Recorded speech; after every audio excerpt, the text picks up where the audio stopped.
When Nazi Germany invaded Russia in June 1941, the Soviet regime under Joseph Stalin teetered on the brink of collapse. By December, the Germans had driven the Russians back over 600 miles and were at the gates of Moscow. What followed is one of the most remarkable turnarounds in military history. 3 years later, the Russians were at the gates of Berlin. This film is about why Stalin would eventually emerge as the big winner from World War II, and what the cost would be for Russia, Europe, and the world. Stalin had to learn to bend and compromise in order to win. He would even enter into perhaps the most bizarre shotgun marriage in diplomatic history, sealed with an arch-capitalist during a drunken evening in the Kremlin.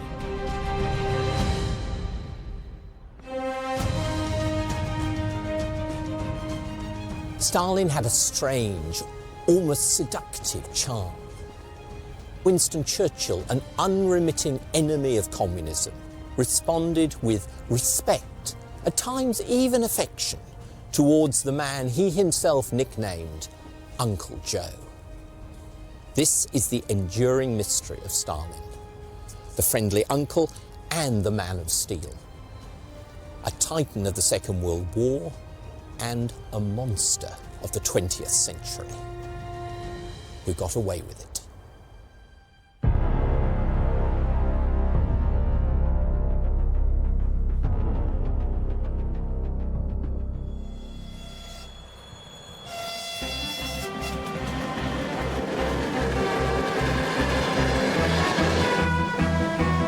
Stalin made a critical decision soon after the German invasion. Much of Soviet industry lay west of Moscow, easy pickings for Hitler. So the Russians dismantled some 1,500 factories, put them on trains together with workers and families, and then rebuilt them east of the Ural Mountains.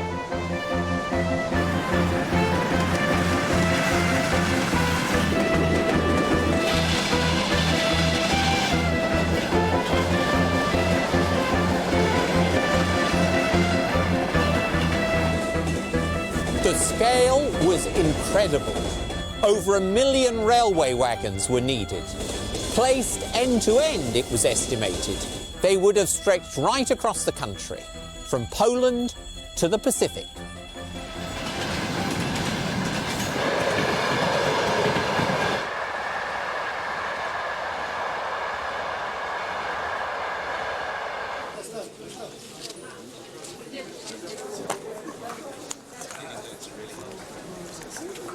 What made ordinary Russians, soldiers and civilians, struggle so tenaciously?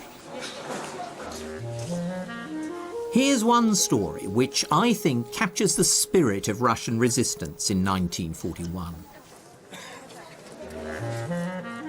Fleeing the German onslaught on the road to Moscow, the war correspondent Vasily Grossman was given shelter by an old peasant woman.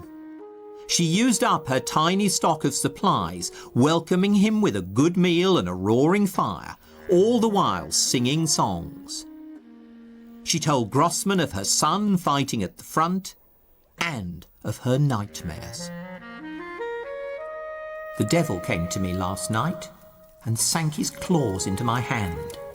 I started to pray, but the devil took no notice.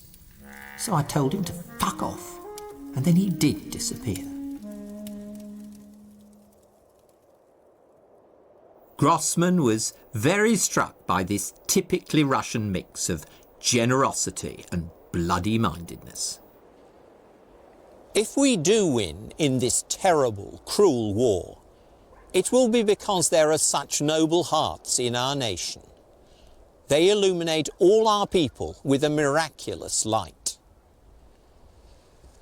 For this old woman and for millions of Russians, their defiance was rooted in a deeper sense of homeland, of Russia's history and faith that stretched back long before Lenin and Stalin.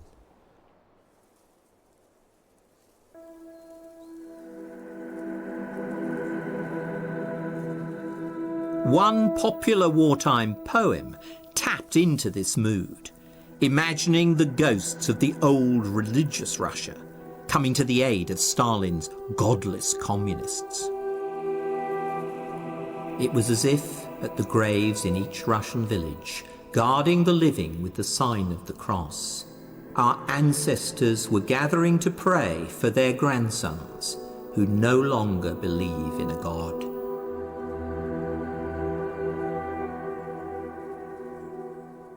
With customary opportunism, Stalin responded to this resurgent sense of history. And Russians in turn responded to Stalin, or more precisely to the heroic image of Stalin projected by the regime. The man of steel, the modern Tsar, became a symbol for the Russian people of their determination to resist the new invaders. За полный разгром немецких захватчиков. Смерть немецким оккупантам. Stalin accelerated his transformation into nationalist leader. His speech for the Revolution Day parade in November invoked Lenin, but also the Russian heroes who'd repulsed earlier invaders, including the Tsarist general Kutuzov, hero of the war against Napoleon. Да здравствует наша славная Родина, ее свобода. The troops paraded through Red Square and marched straight on to the front.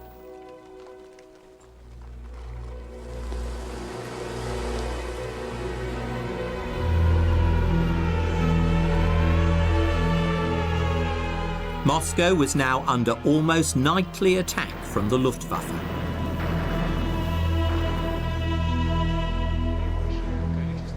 The Kremlin's air raid shelters had not yet been completed, so for a few days Stalin shared the ordeal of ordinary Muscovites, dossing down in his greatcoat alongside them in one of the metro stations.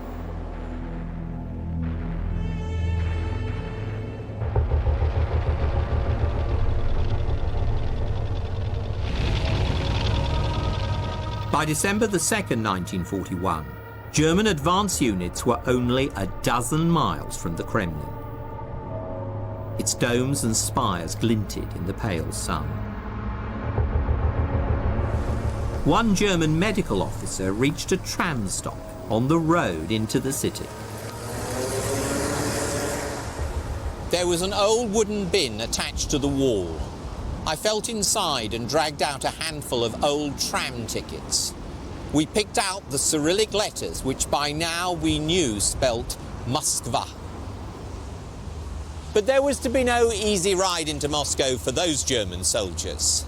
This vast replica of a tank tram marks the end of the line for them. The point where Barbarossa, once molten fire, literally froze up.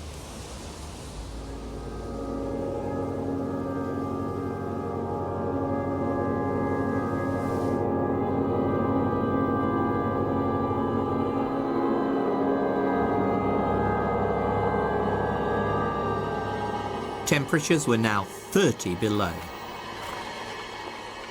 Tank and plane engines had to be heated for hours before they could be started.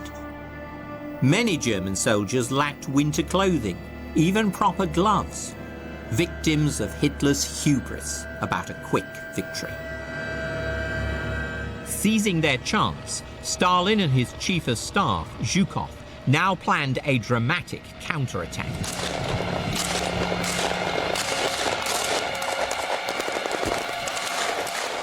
Before dawn on December the 5th, Soviet troops ploughed into the frozen Nazi pincers around Moscow.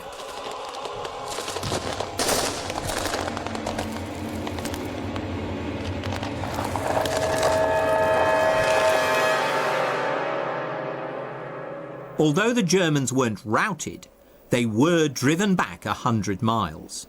At last for the Russians, after 6 months of defeat, a first victory. But could they keep it up?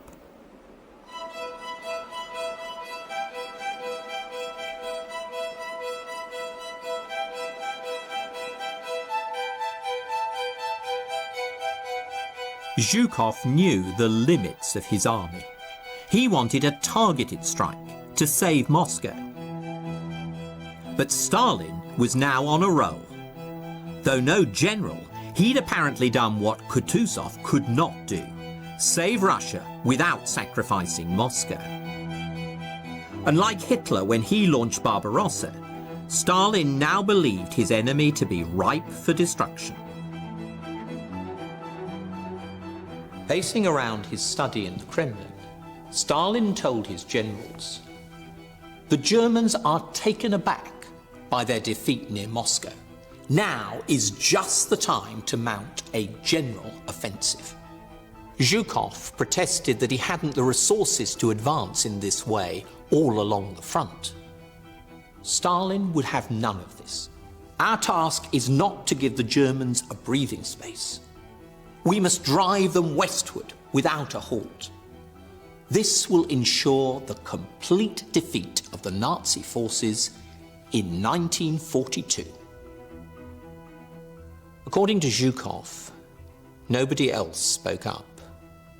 The dictator had browbeaten his generals. The all-out New Year offensive went ahead, and Stalin, with customary vindictiveness, crossed Zhukov's name off the list of those to be honoured for saving Moscow.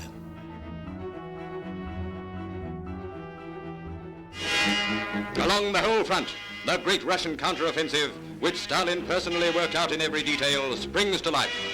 British newsreels recorded Stalin's great offensive. The heroic Russians seemed to be the only ones effectively fighting the Germans. Britain was still on the back foot. And America, though at last in the war, was in disarray after Japan's surprise attack at Pearl Harbor. Yet in early 1942, Stalin was sniffing victory, and, like Hitler, it went to his head. Having lost Eastern Europe in 1941, he was now determined to get it back. He told Britain and America that Russia's rewards for victory should include Eastern Poland and the Baltic states, the very territories signed over to him in 1939 as part of his pact with Hitler.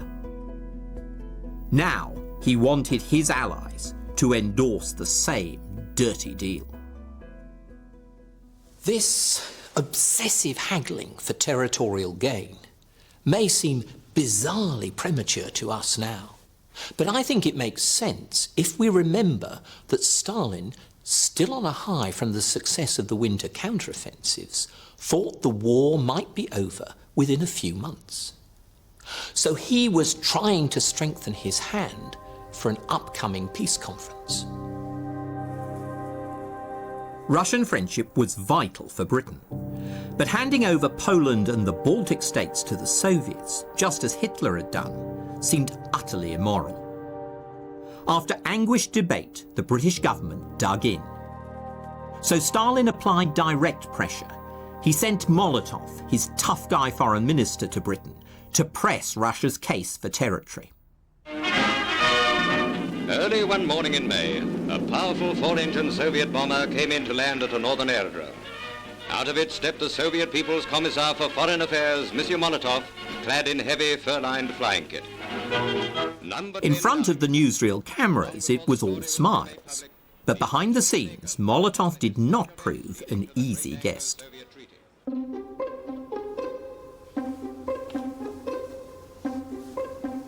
Conscious perhaps that 20 years earlier his host Churchill had tried to strangle Bolshevism in its cradle, Molotov and his aides slept with revolvers under their pillows. Their rooms were also guarded round the clock by grim Russian matriarchs dressed in black.